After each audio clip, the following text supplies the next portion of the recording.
he had the votes. He had a new coalition sealed in writing, ratified by party members. It seemed like a formality, but Friedrich Merz's lifelong dream of finally becoming German chancellor was deferred by a few hours. The 69-year-old conservative falling at the first hurdle, with backbenchers sending a signal.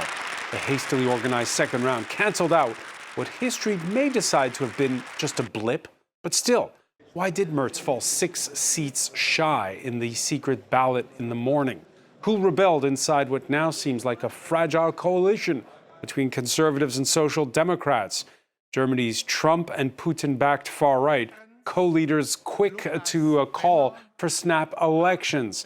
Alice Weidel, savoring revenge after domestic intelligence last week qualified her Nazi-rooted party as an extremist group, a status that could, in theory, lead to a ban for an AfD that polled second on 20% in February's elections. The moment of wavering in Berlin also rattling the form in Brussels and Paris, both of which bank on the return of Germany as a strong and steady driver of reform, a nation that just scrapped its fiscal purity rules to level up after decades of chronic underfunding of infrastructure and defense. Now, with the new coalition in Berlin looking over its shoulder with far-right challenges in upcoming Romanian and Polish elections, it's all of Europe asking, will the center hold? Today in the France 24 debate, we're asking, does Germany have, well, a coalition of the reluctant?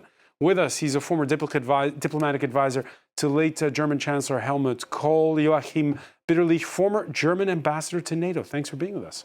Pleasure. Thanks as well to Miriam Dagefurda, assistant professor of comparative politics at the American University of Paris. Welcome back. For Jakob Ross, research fellow at the German Council on Foreign Relations think tank. Welcome. Good evening. And from Frankfurt, Will Wilkes, Bloomberg News Germany correspondent, co-author of Broken Republic, the inside story of Germany's descent into crisis. Thank you for being with us. Good evening. Thank you for having me. You can always listen, that's right, listen to the France 24 debate, wherever podcasts are streamed. Now, 316 was the magic number. Friedrich Merz garnering 310 in the morning, 325 in the afternoon. Second time lucky. Tony Kerrigan has more. After a shock vote on Tuesday morning cast doubt on his coalition, a hasty rerun just hours later saw Friedrich Merz elected Chancellor of Germany. MP Friedrich Merz has achieved the required majority of at least 316 votes. He's been elected Chancellor of the Federal Republic of Germany as per Article 63, paragraph 2 of the Constitution.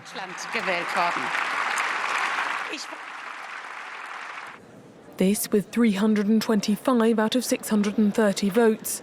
He was then rushed off to the presidential palace to be officially appointed and then back to the Bundestag to be sworn in.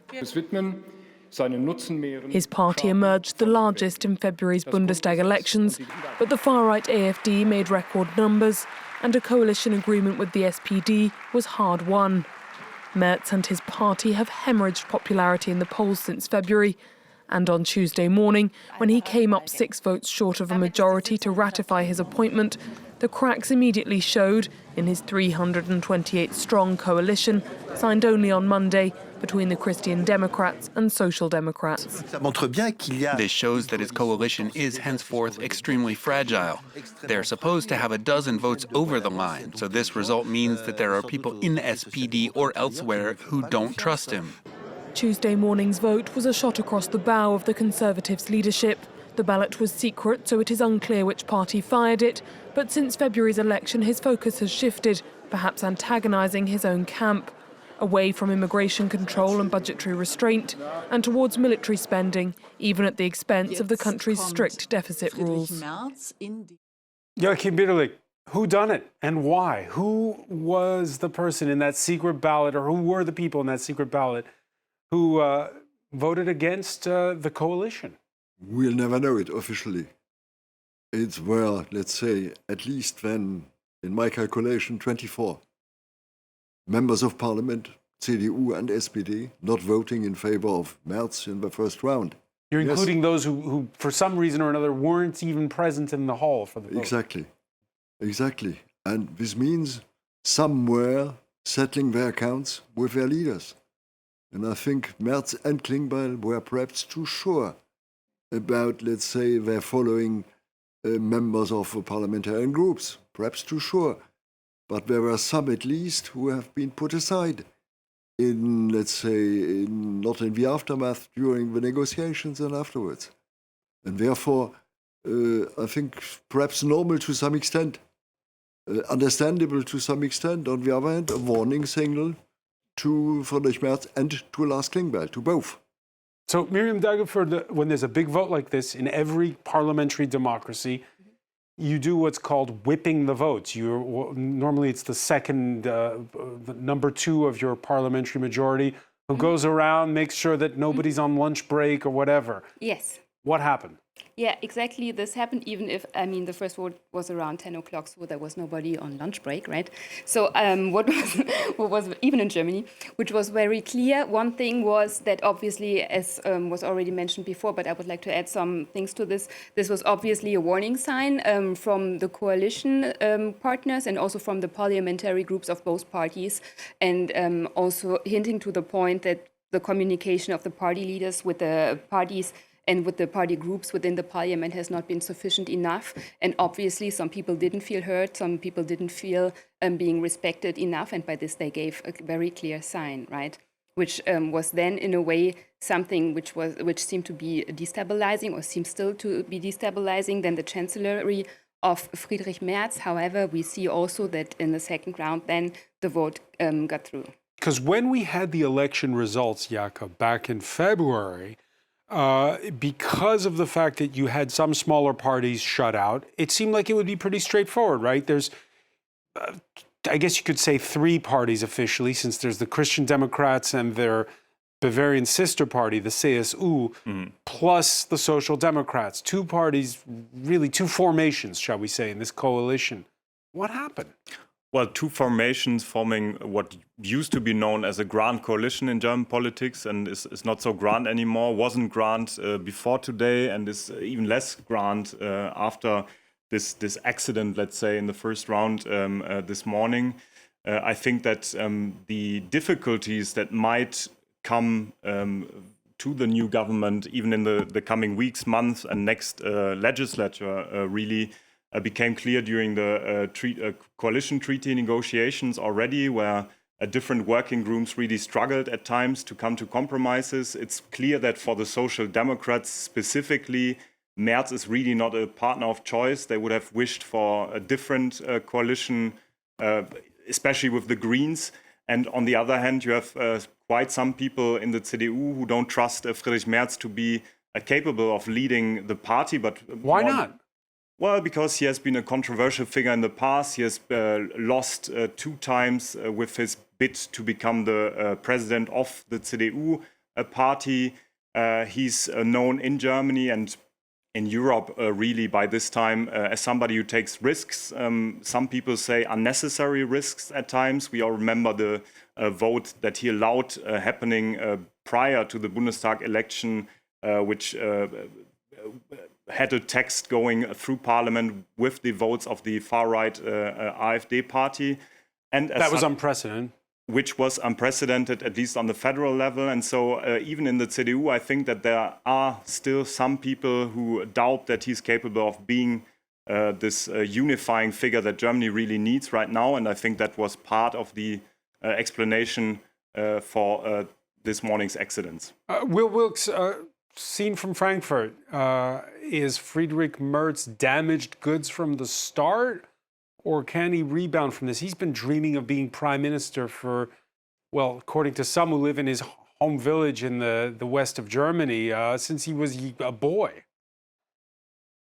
Yes, indeed. He certainly is damaged goods from the start. It was going to be difficult for him anyway. And now we've just seen quite how vulnerable his majority in parliament is.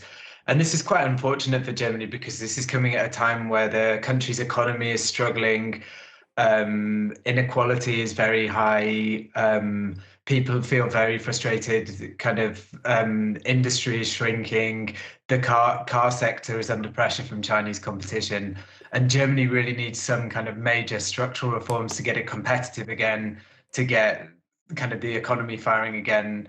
And Merz is going to be quite constrained now. I mean, everyone can see that it's quite easy to kind of attack him and kind of this.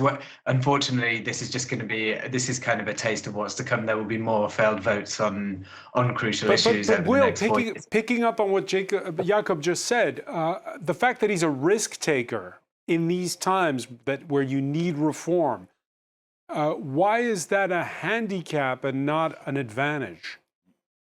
I just go a bit deeper than what Jacob said. It's not just his problem isn't necessarily that he's a risk taker. He's just not very good at getting things done, which is starting to become much, much clearer about Friedrich Merz.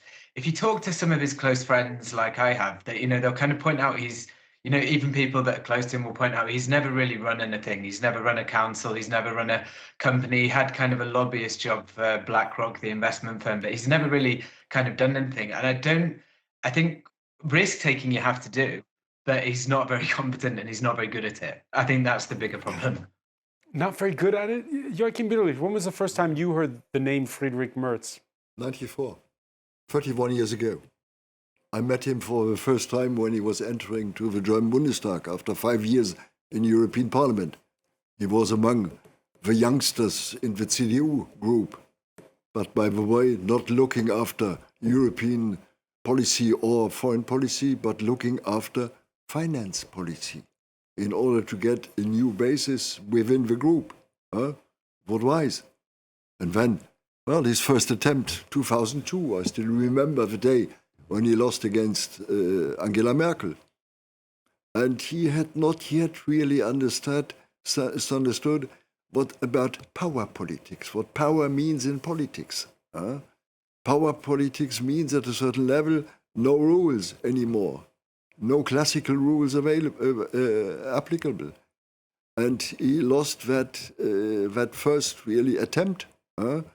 He has been learning over the years, and he has been learning to be a bit, in a certain way, patient, to wait for his moment. But it's true, he has not any governmental experience. But did Mrs. Merkel have a governmental experience, a real one? No. All right. And therefore, let's wait and see. The only leftover, by the way, from the previous cabinet of Olaf Schultzs is the defense minister, very popular, Boris Pistorius. In fact, he's the most popular politician in Germany right now, the latest barometer. But he has a real agenda in front of him. He has not executed up to now.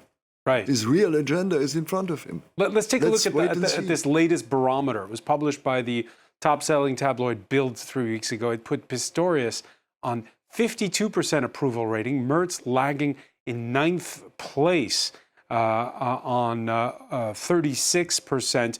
By the way, the leader of the far right there, Alice Vidal, she was like 15th in that barometer. But your reaction when you look at that, does that mean with this defense minister who is staying on, who's already more popular than the leader of his own party, will Friedrich Merz be looking over his shoulder the whole time?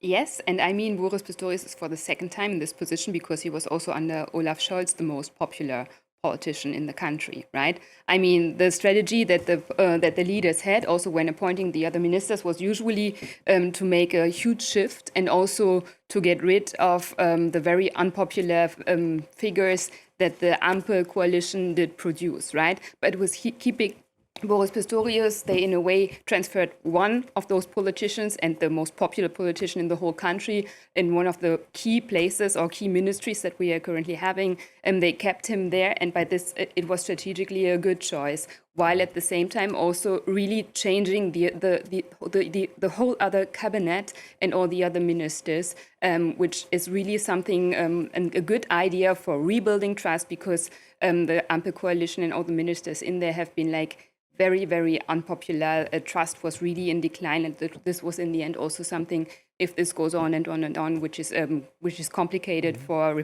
representative democracy. And by this choice, from my perspective, if we think about citizens and politics and the popularity and rebuilding trust, keeping Pistorius on that key position, also in this key ministry, was a very, very good choice. A very good choice. But then, Yes.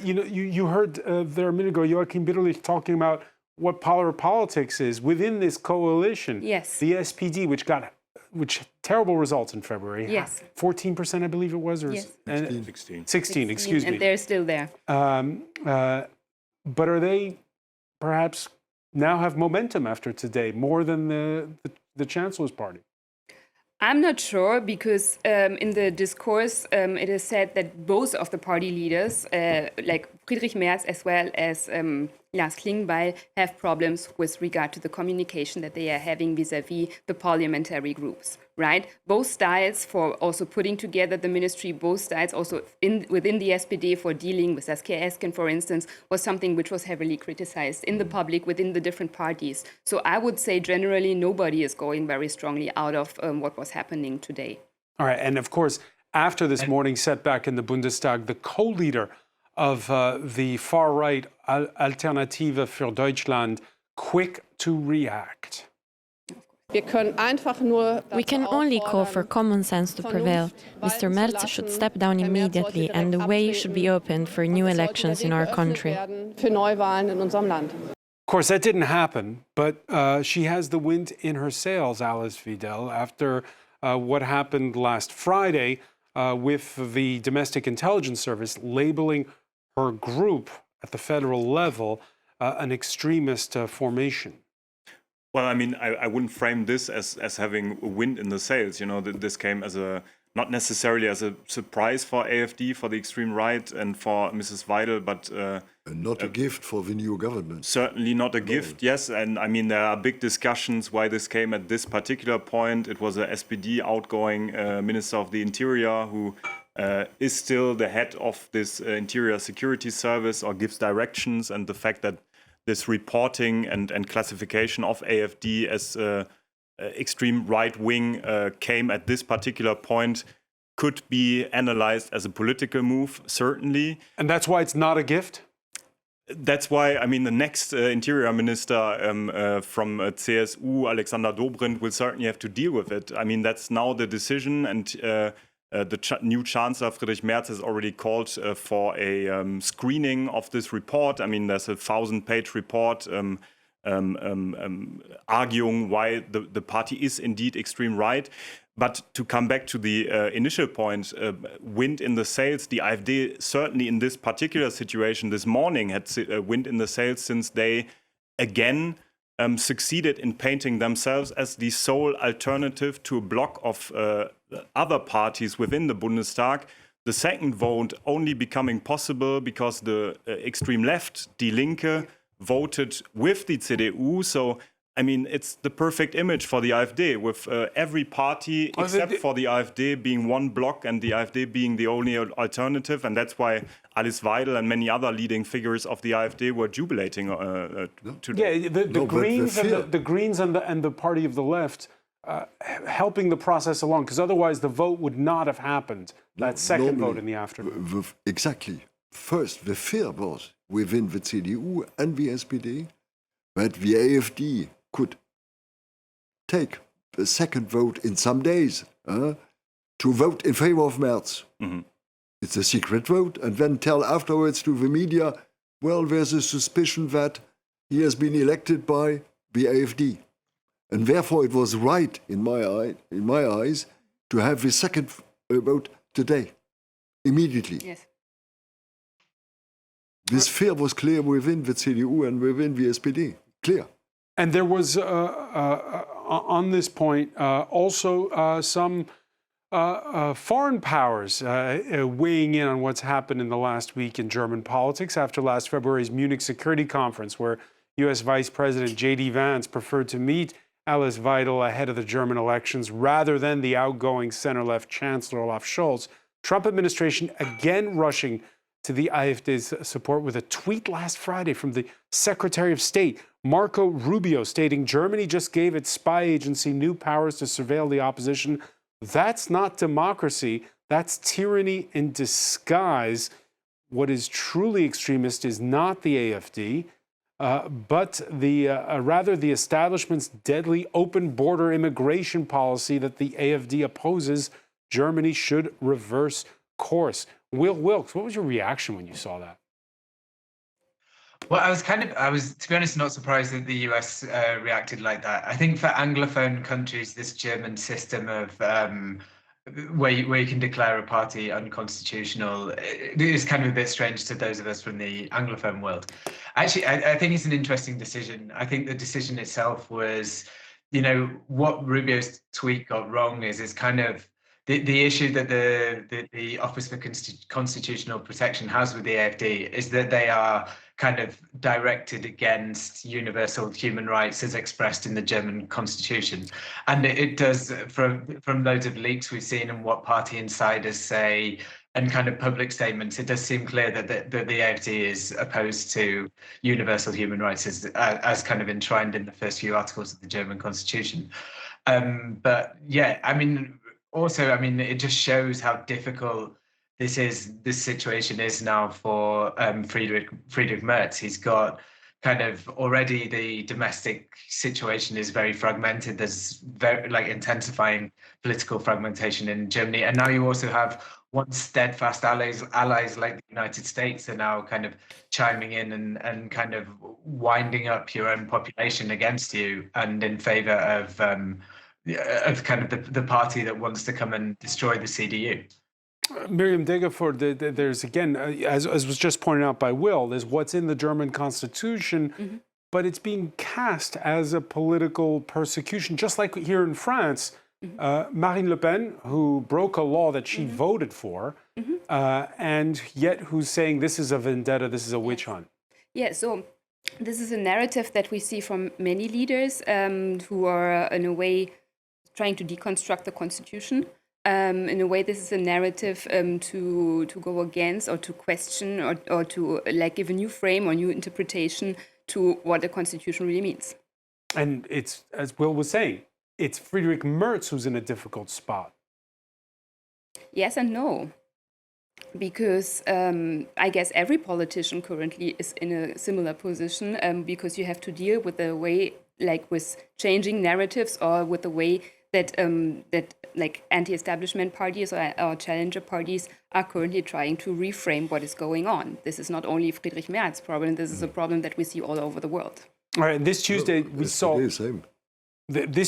saw the first White House visit of Canada's newly elected Prime Minister, Mark Carney, who'd hit back at Donald Trump. One wonders how Friedrich Merz will fare when he makes the trip to Washington back in February. The then lead candidate for the CDU blasted Elon Musk for cheerleading on his social medium X for the far-right AfD.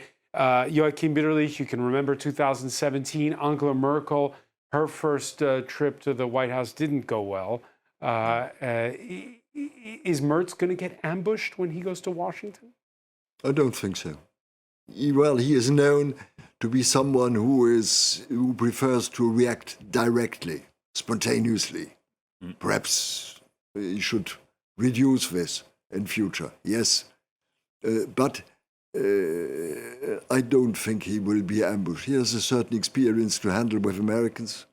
He has been warned by the last visits to Washington, and therefore he will look for something which has been, suffering a bit under Olaf Schultzs. It's, the cooperation and cohesion with Paris and Warsaw. And you may add into this gang, if you want, London. And therefore, he will go to Washington with a clear line covered by his main partners in Europe. All right, so he has allies here in Europe.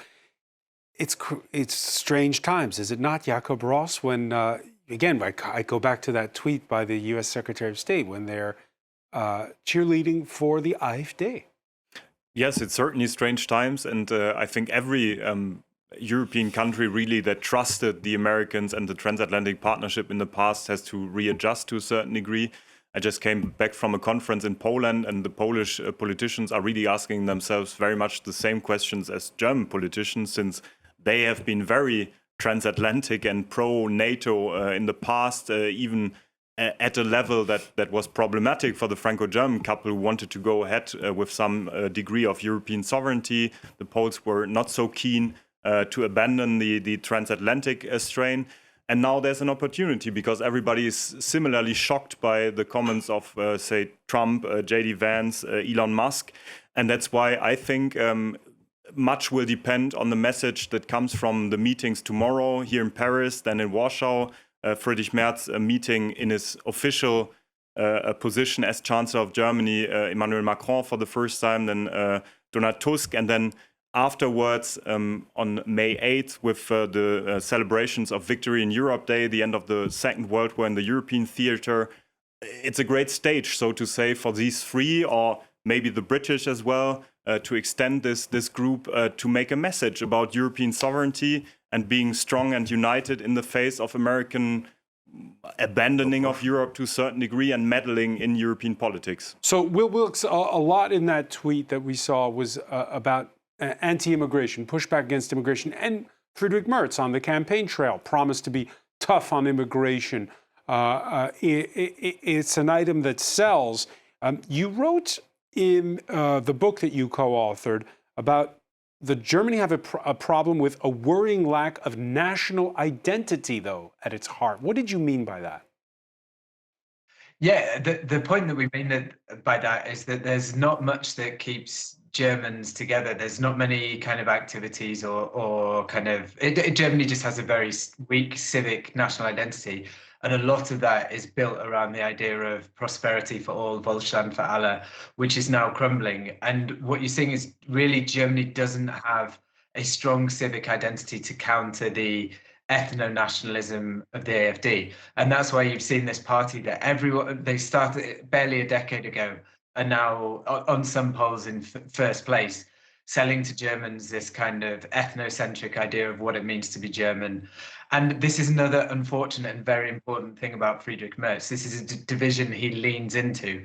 He's raised this idea of that Germany should have a Leitkultur, basically like a leading culture, which is kind of quite a vacuous idea. And he's tried to fill it with some quite kind of strange ideas. And he said things like, to be German means to have a Christmas tree at Christmas, which kind of obviously excludes German Hindus, German Muslims, secular Germans, or people who just don't like trees being cut down to have in your living room at Christmas. And this is a major problem with Friedrich Merz, is Germany is splintered, has this weak civic identity. The AfD is gaining momentum. They're cutting into parts of German society that people wouldn't have expected. Everyone has said for a long time the AfD is an East German phenomenon. But if you go into deindustrializing parts of the Ruhr, Bochum, Duisburg, and other parts of West Germany, they're now really challenging the SPD for votes in places that you thought would be forever social democratic. And at this moment, is Friedrich Merz really the man? He plays on ethnic divisions to an extent. Is this really the man to unite Germans and kind of bring about a positive, future-orientated civic national identity that Germany needs to carry it through what are going to be very, very difficult years ahead? All right, we're seeing live images of the handover ceremony between the outgoing and the incoming German Chancellor, Olaf Schultzs, there speaking. Joachim Bitterlich, among the cities mentioned there's Wolfsburg, the headquarters of Volkswagen. In difficulties, yes. A symbol for Germany. But I would like to come back to what our colleague from Frankfurt has been saying. Well, please, this is the heritage of the years of, let's call it, Steinmeier and Merkel. Both parties, CDU and SPD, have been taken what I call crucial subjects for the population as such in a defensive way, in a too defensive way. Merz came out with his line on immigration too late, in my eyes. He should have launched with the SPD much earlier, let's say a much more offensive, clear stage on these key subjects for the population, including the economy. Damned, it's the economy, yes. And for me, the whole German policy in the last years have been extremely defensive always. So now the normal people did not see any more of a message from the government, from those who were governing. And therefore this loss of confidence, loss of security, and therefore this hint towards, or this tendency towards AfD and the revival even of the extreme left. if you want. And therefore, for me, I would like to see the first 3 months of this new government before judging anything. Jakob Ross, now you have this debt brake that's been lifted. You have the ability to do a lot of this leveling up, particularly on infrastructure spending. I know German trains don't run on time anymore the way they used to. Is that going to be? Is that going to change that narrative again? Bring back this sense of national identity that you heard Will talk about? Well, I mean, it certainly would be good for German, let's call it self-confidence, if trains would start running on schedule again, because I mean we've been traditionally been identified with certain qualities, you know, being punctual, being trustworthy, not only the trains but Germans at large. Bridges. So that would certainly do some good, but I don't think that spending money, even if we talk about huge sums, can fill these gaps that Will talked about in national identity. And I would agree that this debate comes at a very late stage, so to say, because there's a big expectation in different European capitals that Friedrich Merz is now ready to build a common European project, where we are now discussing the question how we can build up a German project, so to say, at first. And so these two playing fields, he will be balancing between the two of them. He will have to signal to people like Emmanuel Macron, Donald Tusk, to the British, that he can be the leader that he expressed he wanted to be during the campaign for Europe, facing the US and China, while at the same time being on this construction side, not only in terms of infrastructure, but really identity, I would agree, in Germany. All right, the optics are very different this Tuesday if you're inside of Germany or outside of Germany. By the way, the German president of the European Commission, who hails from Merz's CDU party, quick to congratulate the new chancellor, Ursula von der Leyen, vowing to work with Merz for a, quote, strong Europe. Now, Miriam Daggefer, the CDU, but also its party that it sits with in the European Parliament, the EPP, they're going from strength to strength. And how is that viewed? Germany seems, we've just spent the last 30 minutes saying how weak Germany seems to Germans. To the rest of Europe, Germany seems like it's running the show. Germans running the show is maybe a new idea for Germans. However, no, I would say Germany is strong, and I guess there's always a very different perspective if you have a look inside of Germany and if you look from outside to Germany, because the standards for evaluating what's strong and not are quite different, particularly when it comes to the European level, right? Also, if you have a look into the international organizations, the UN, the UNESCO, and so on and so forth, there you see, and also in the European Union, how strong Germany is, and also how many good positions are filled by Germans, right? What we also see, obviously. The others do not like a too strong Germany neither. Right, and Don't forget. We've had messages, Will Wilkes, of congratulations from the likes of Giorgia Meloni, who on the campaign trail has been known to do a bit of Germany bashing. Your thoughts on, again, with a CDU chancellor and an EPP president of the European Commission, what the optics are for you? Yeah, I think that's potentially good news for Merz and for Europe, that they can that those people are politically aligned and that they can work together, and that we might have some greater European cooperation on some of these matters. I mean, one reading you could really take from Germany and other countries' problems is that, you know, the big thing that could really perhaps save them and kind of help and get things moving would be doing things at a much more European level. And it will be one thing, you know, everyone sounded quite negative about Merz today, justifiably, but he has done some quite big things already. He's reformed the debt brake. I think it was completely wrong not to have debated that in the election campaign, but he did it anyway. So he can get some quite major things done. And perhaps that is a positive surprise that's coming, is that Merz is able to work with some of these other European leaders, because these are deindustrialization, weak demographics, kind of a crumbling of the global order, the defense threat from Russia. These are problems that face all countries in Europe.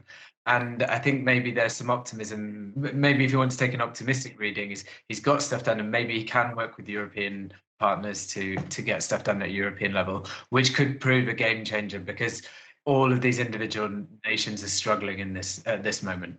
All right, and Jakob Ross talking to us about the schedule for the rest of the week earlier, which could play very well in Friedrich Merz's favor. The expedited second round of voting for chancellor means Merz can stick to schedule, just as the first foreign trip of any French president is traditionally to Berlin. The first foreign visit of a German chancellor is traditionally to Paris. That will be the case on Thursday. Friedrich Merz will also travel on to Friday, I believe, to Warsaw. This before Prime Minister Tusk visits, Thursday, I'll get my dates right.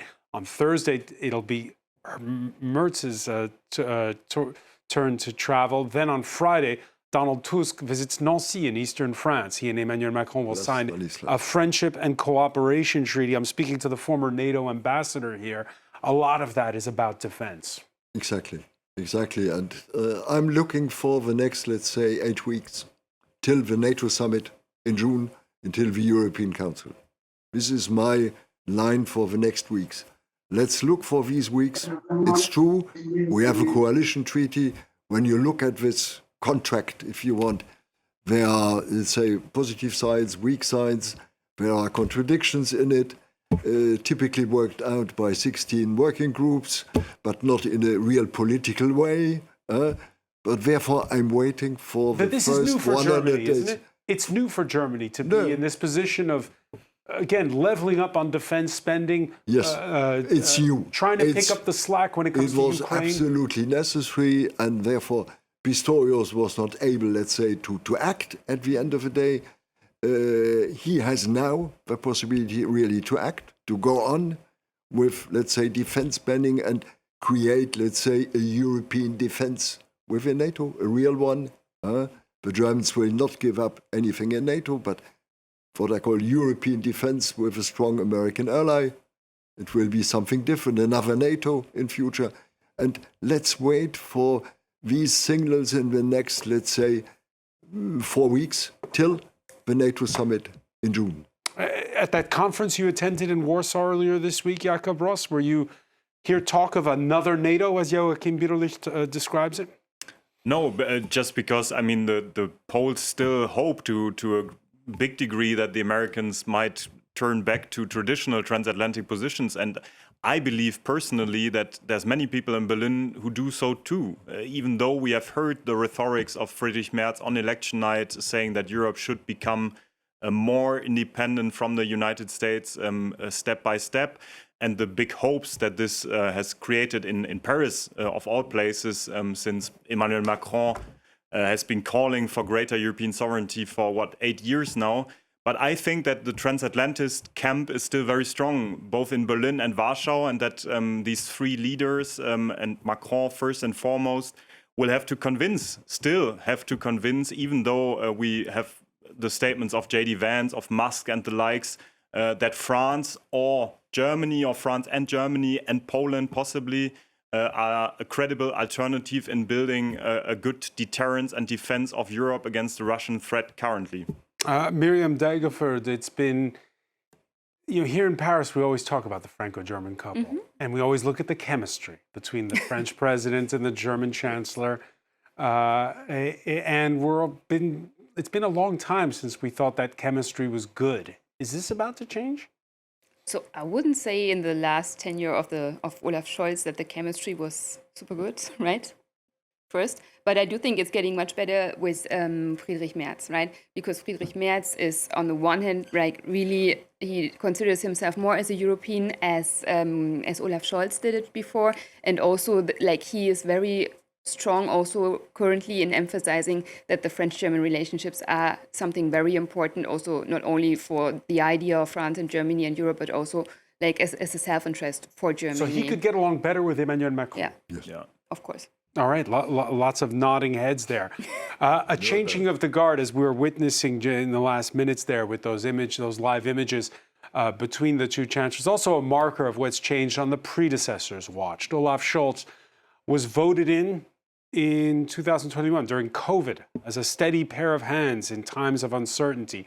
Even as his mandate was extended by a few hours, a bit of a grin there on his face there, the unpopular Social Democrat leaves as a one-term chancellor who perhaps sent a message with his choice of the music at the traditional military farewell that preceded the vote in the Bundestag on Monday evening.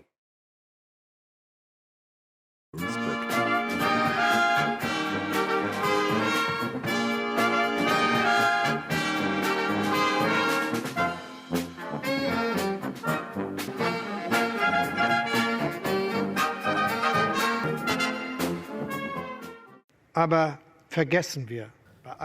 despite all the justified and necessary criticism of existing conditions, let us not forget how fortunate we are to be a cosmopolitan country with friends in Europe and around the world. A cosmopolitan country. Will Wilkes, how will Olaf Schultz be remembered? I think he may be... In the short term, I think he'll be remembered as the chancellor who led a kind of fractious and somewhat chaotic coalition. Over the longer term, people might take a more balanced view and look at the things he had to deal with. I mean, it was a really, you had the aftershocks of COVID. You had the Russian invasion of Ukraine that really kind of lifted inflation up to a point that really Germany had been struggling for a long time with worsening inequality, but that just made that whole situation worse for poorer families. And we're now at a point where a fifth of German citizens are either in poverty or threatened by it. And I think those kind of things kind of tore apart his coalition. So I think in the short term he'll be remembered negatively, but then in time people might take a more balanced view and actually kind of look at the difficult situation he was handed by Merkel, who kind of let Germany coast for years and years and years without structural reforms. And then Olaf Schultz's government just had too much to deal with all at once and was kind of effectively overwhelmed by it all. And things would have been a lot easier for them if Merkel had taken climate action earlier, had kind of made structural reforms, had kept Germany competitive. And now this kind of poison chalice has been handed over to Friedrich Merz. And I think he's going to run into a lot of the same problems that Olaf Schultz did. And this is something that you're seeing across the West. In my own country, Great Britain, no one liked the previous Conservative government, and then the current Labour government didn't have much of a honeymoon period. Basically, all of these major Western democracies are really struggling to keep to their post-war promises and social contracts that they made to the people. And this is causing an immense amount of frustration and is kind of driving nationalist, populist politics. And so after the era of the cautious Olaf Schultz, enter the risk-taker Friedrich Merz. We'll have to leave it there for now. Will Wilkes, thank you so much for being with us from Frankfurt. I want to thank Joachim Bitterlich, Miriam Dageford, Jakob Ross. Thank you for being with us here in the France 24 debate.